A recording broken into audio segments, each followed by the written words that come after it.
Intrigue for the throne. For several years, Cambyses tried to spread his control over more of North Africa. He took control of Libya without a fight, because the Libyans agreed to accept his rule. Persian troops fought in Ethiopia, gaining some lands there. In 522 BCE, as Cambyses was finally going back to Persia, he died. Herodotus claimed he accidentally stabbed himself with his own sword while getting on his horse. Cambyses had no sons, so when he died, there was great confusion about who would rule next. The events surrounding this succession make one of the greatest mysteries in ancient Persian history. Cambyses had a brother named Bardia, known as Smerdis to the Greeks. By some accounts, Cambyses was returning to Persia because his brother had rebelled and claimed the kingship for himself. Other sources say Cambyses had secretly killed Bardia several years earlier, before the invasion of Egypt. Still, someone named Bardia was calling himself the true king of Persia. Who was it? A Persian nobleman named Darius claimed he knew the answer. The man who called himself Bardia was actually a magus, a priest in the Zoroastrian religion. Darius said this man's real name was Gaumata, and he was said to look just like Bardia. Since Bardia had been murdered secretly, the Persians did not know he was not really Cambyses' brother. Most modern historians doubt this version of events. Most believe Bardia was not murdered and did lead a rebellion to seize the crown from his brother. Or, Bardia might have rightfully taken the throne after he learned of Cambyses' death. Since the king had no sons, Bardia was next in line to be king. By some accounts, the Medes in particular accepted Bardia.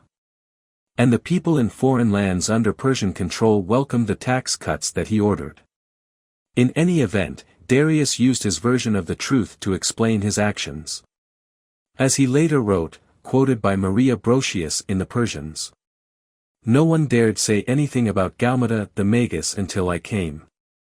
With help from 6 other Persian nobles, Darius killed Bardia at either Susa or in a part of Media called Nisaea in 522 BCE. After taking power, Darius returned lands that he claimed Bardia had taken from the people and restored temples that the false king had destroyed. He also gave himself the title King of Kings, which was used by future Persian rulers. Darius was the son of a satrap who ruled in Parthia. Before his attack on Bardia, he had served in Egypt as a spear carrier for Cambyses, a kind of personal guard for the king. This position meant he was probably a well-respected nobleman. But Darius was not a member of the royal family and had no direct ties to the former rulers of either Media or Persis. Still, Darius claimed he was entitled to be king because he had distant ties to Achaemenes, the founder of the first Persian ruling dynasty. Rebels in the kingdom. In the years to come, with the help of the 6 nobles who supported him, Darius expanded the empire he now ruled.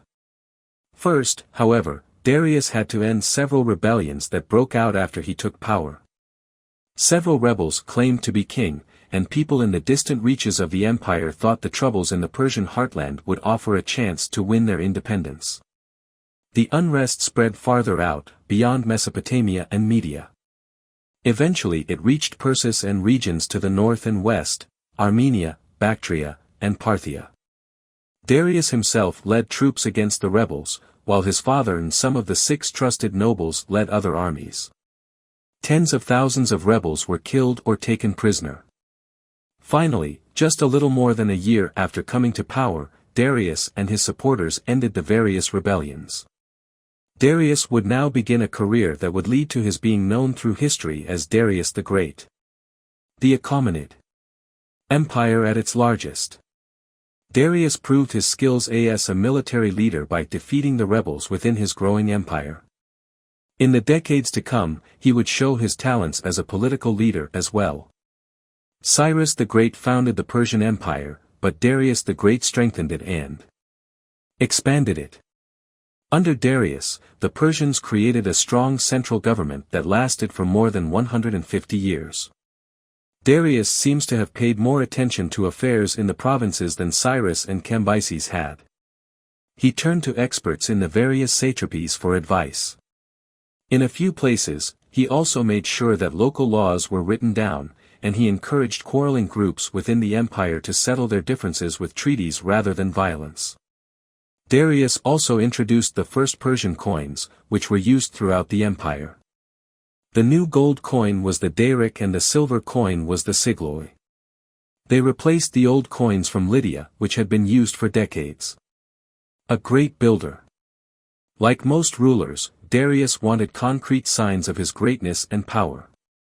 He began several huge building projects. One was in Susa and another was in a new capital city called Persepolis. Susa, the old capital of the kingdom of Elam, had been destroyed by the Assyrians during the 640s BCE. Darius built a new palace there, called the Apadana, or Audience Hall.